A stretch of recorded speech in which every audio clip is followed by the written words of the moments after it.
Hi, this is Alexandra at Beadaholique, here to show you how to bead weave the Piggy Pinwheel necklace with Czech glass 2-hole beads.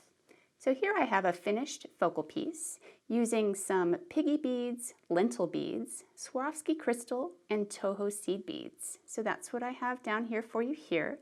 These Piggy beads are chalk white iris, and you can see that they have sort of a concave center with an off-drilled 2-hole drill in there.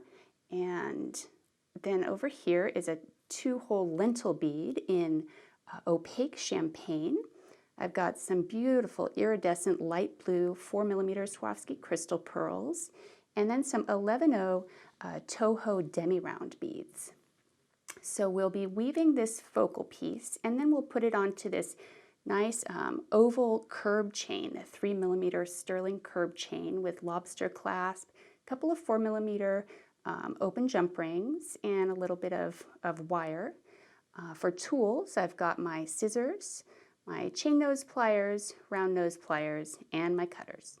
So to begin, I've cut myself 3 feet of 4-pound test smoke FireLine and strung it onto my size 12 needle, and I'm ready to begin. So to do that, I'm going to start by picking up 7 lentil beads.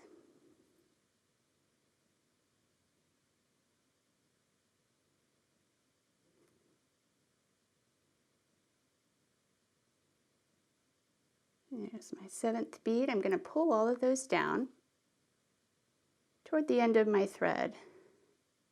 I don't need much of a tail because what I'm going to do is bring the 2 sides of my thread around and tie an overhand knot.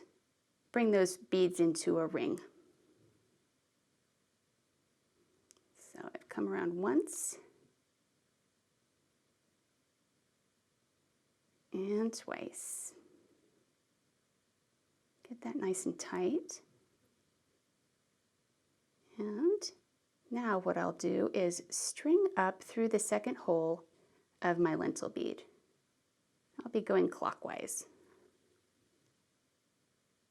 So once I'm up there, I'm going to pick up 1 Toho Demi round bead, 1 of my Piggy beads through the outermost hole, and then another Demi round bead coming through the 2nd hole of my next lentil bead. And when I pull, it tucks the inner part of that Piggy bead between. So I'm going to do that around the perimeter here. Get my next Piggy bead. Make sure that it's going in the same direction.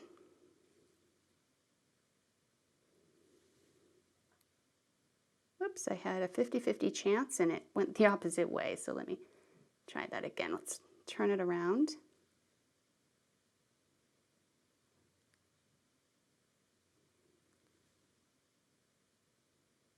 Bring that in.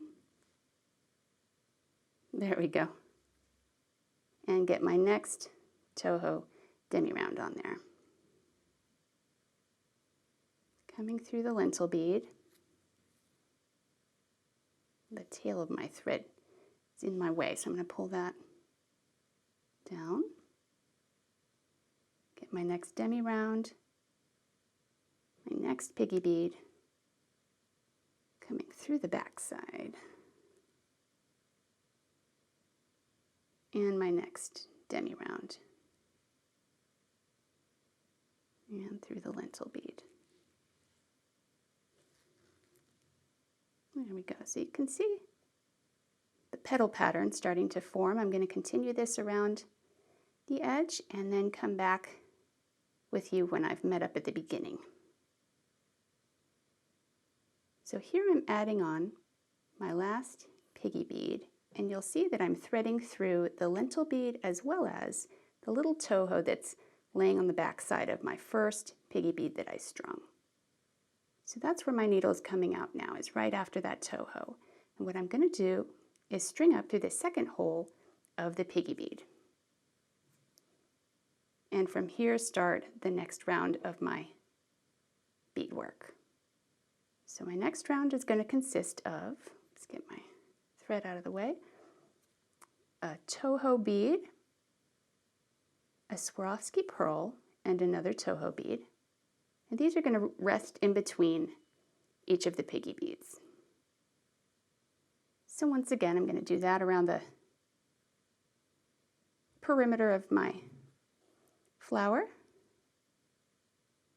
Doing a Toho, a pearl, and a Toho. Toho, a pearl, and a Toho. All the way around. All right, so I'm threading in my last Swarovski pearl with the beads in on either side. And you'll see that when I've threaded through, I've actually come through, again, the little Toho that's on the other side of my Swarovski in this section. So that's where my thread's coming out. And from here, I'm going to string on 7 more Toho demi rounds.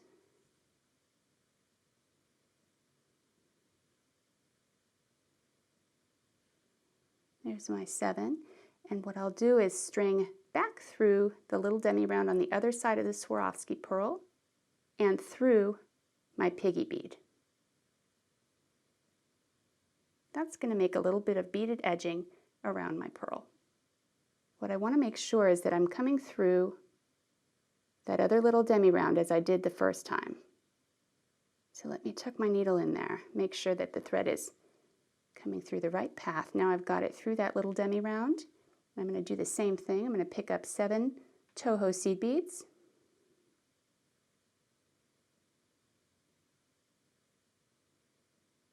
And come down through that demi round, through the piggy bead, and also through that next little demi round. This will create my beaded edging all the way along. So I've got my final section of 7 beads coming through my last little Toho bead there, the piggy bead, and also that Toho on the other side. I'm actually ready to tie off and weave in my thread. So for that, I'm just going to come through and make a loop and pull it tight, make sure it lands between the beads that I want it to. There's one. Come through one more time. Make that double knot. And then I'm going to weave in my thread, just coming through some of these Tohos. And back through this final piggy bead, and then I will clip the thread.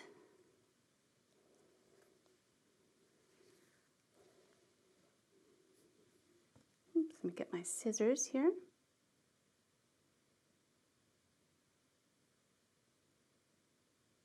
Tuck them in and clip. And I have the choice to weave in my tail, or I could just clip it. It's right on this inner layer that's not going to get very much wear, so I'm going to go ahead and clip that. If I'd clipped it at the beginning, maybe it wouldn't have gotten in my way. So what I noticed as I was weaving, I was sort of pleased with the roughly off-kilter way that the beads fell and created that sort of pinwheel look to the weaving. And you can see that these would make a really nice pair of earrings, but for this video we're going to make a pendant. And so let me take up my curb chain here. I'm going to find the center link. This is 17.5 inches of chain. And so I'm going to clip with my flesh cutters this little center figure 8 link and get that off, because the 2 sides of the chain are going to come together like so, and then the focal will sit in the middle there. Now for that, we need to create a little wire wrapped bail at the top. And so here I have 2 inches of sterling wire in 26 gauge. And I'm going to go ahead and tuck that wire through the hole of one of my piggy beads. Just like so.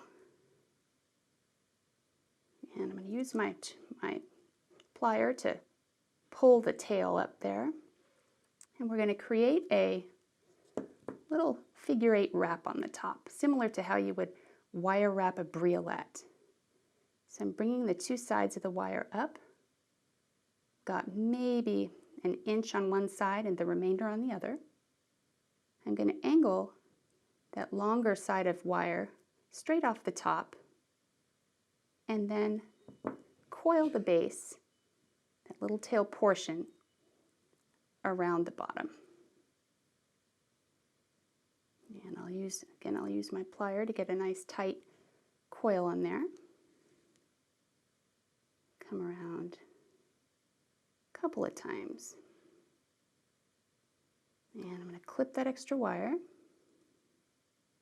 with my flesh cutters and take my rounds to get a grip. I'm going to angle that top wire off the top, reposition my pliers. Actually, I'm going to consider the orientation of the loop first. I know that I want my loop to be in the same direction as my pendant, so let me reverse the direction of that wire off to the side. And now I'm ready to come up and over the top. And now before I coil my wire, I'm going to go ahead and latch on the two end links of my chain.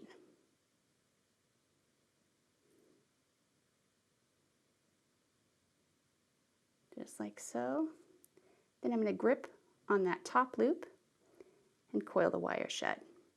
And what I'm doing is coiling from the tightest bottom of my loop there where my pliers are, working my way down toward the beaded focal, covering the first wrap that I did. And I'm actually just going to keep coiling that tail, use up as much of this nice precious metal as I can to create kind of a more substantial bail on there. And with my flat plier, I'm going to come in and tuck that tail in. There we go. Now we're ready to add the clasp. So for that, let me take up a jump ring. Just open that up at the seam. Slide on the other end loop of my chain. Close that up. And my little sterling lobster clasp has come with its own jump ring, so I'm going to open that up in the back. And do the same thing, latching onto the other end link of my chain. Closing that up. And there we go. So that's how to bead weave the Piggy Pinwheel necklace with some Czech glass 2-hole beads. All of these tools and supplies are available at beadaholique.com. And please also visit our YouTube channel for all the latest updates. Thanks for watching.